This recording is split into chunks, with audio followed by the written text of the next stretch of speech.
In recent years, artificial intelligence has rapidly evolved and disrupted various industries.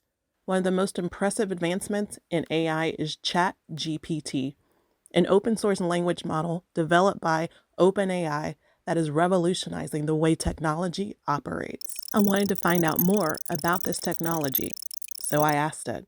It says, I'm a computer program designed to understand human language and have conversations with people. To put it simply, I'm like a very advanced version of Siri or Alexa. Instead of just answering basic questions, I'm trained to understand complex language and generate responses that are more like natural human conversations. I've been fed a huge amount of text from the internet, including books, articles, and other sources, which has helped me learn a lot about the world and be able to answer a wide range of questions. That seems innocent enough, but the more research I did, the more questions started to form, and I found that there are some people that are really worried about this technology. Look at this. How did this happen? How did Bing, no offense Microsoft, but how did Bing just beat Google to the punch so dramatically at something that's so important and so core to their business? Well, there's actually a really good reason for it. So AI has been blowing up lately, both in the news and in real life applications across a ton of industries. So, years ago, it was only in relatively small things like helping doctors detect cancer early using advanced pattern recognition. And then a little bit more over the years with things like autonomous vehicles. But now AI is everywhere. It's creating whole original pieces of art. It's holding conversations with humans all over the place. It seems like we've just arrived at the beginning of the AI age. There's this chart that keeps popping up that hits extra hard, which is the time to reach 100 million users. And you can see the faster and faster adoption curves of these increasingly disruptive new technologies. So the telephone took 75 years to hit this milestone 100 million number. Then the mobile phone reached the same mark in just 16 years. Netflix took only 10 years, and Twitter took 6, and Gmail only took 5. Facebook in 48-ish months was absolutely massive. Instagram hit it in just 30 months. Now TikTok we view as this gigantic existential threat, 9 months to 100 million users. ChatGPT, 2 months. I mean, looking at numbers like that, I buy it. It seems almost obvious that we're clearly on the precipice of something really, really big. Listen to this. Very creepy. A new artificial intelligence tool is going viral for cranking out entire essays in a matter of seconds.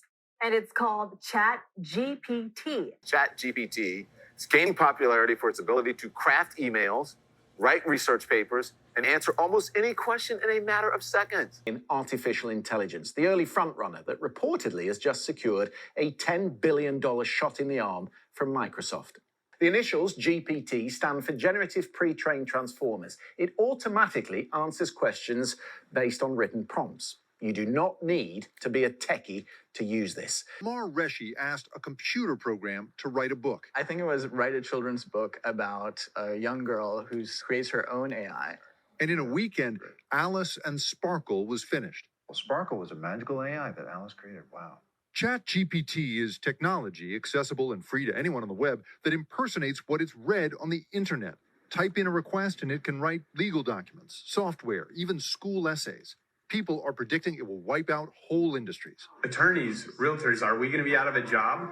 But ChatGPT as an AI system may pose ethical risks to users who are unaware of how the technology works.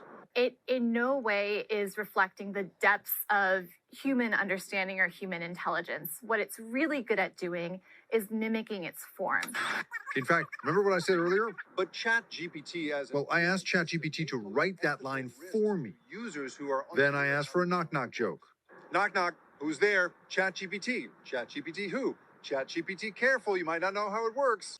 Founded in 2015 by a group of donors, including Elon Musk. The goal of OpenAI was to research and develop artificial intelligence in a responsible manner for the benefit of humanity. However, shortly after becoming the CEO of Twitter, Musk banned OpenAI from accessing his company's database of tweets and has been openly criticizing the company on Twitter, claiming that it is no longer open and has been taken over by Microsoft. Now, ChatGPT might not be the best comedian, but it definitely is raising some questions about the future of this technology.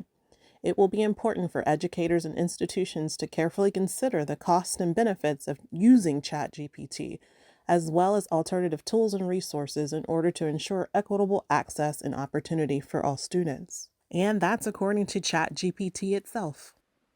So, with having the understanding that this may not be free for everyone forever, let's take a look at what we can do with it right now. Now, obviously, I already have an account, but I wanted to double check to see if there was a minimum age requirement, and there is not. But it did recommend, if you're under 13 years old, to please obtain parental permission before using the service. In order to get access, you have to go to chat.openai.com. You can search that in Google, and you can also sign up with Google. If you click sign up, then you can enter your email address or you can continue with your Google account. I already have an account signed up, so I am just logging in. What I like about this interface is that to the left, it keeps a history of your chat conversation so that you can keep them organized. Just start a new chat if you're creating a new topic. Here you'll also notice that there is an upgrade to Plus option, which will cost you $20 a month. And that also goes to the affordability and accessibility of this in the future. I did discover that if you ask too many questions within 1 hour, it will kick you off the server and you have to wait to be let back in. The benefit to upgrading to Plus, to my understanding, is that you will get quicker access. So as this technology expands, that might not be an issue in the future, but it could be a big problem and cause a divide between those who can afford to pay to have speedy access and those who cannot. Now it was time to put ChatGPT to the test in writing an essay. I picked the random topic of recycling and gave it the 1-sentence prompt to write a 1-page essay on the pros and cons of recycling in the United States. And boy, did it deliver.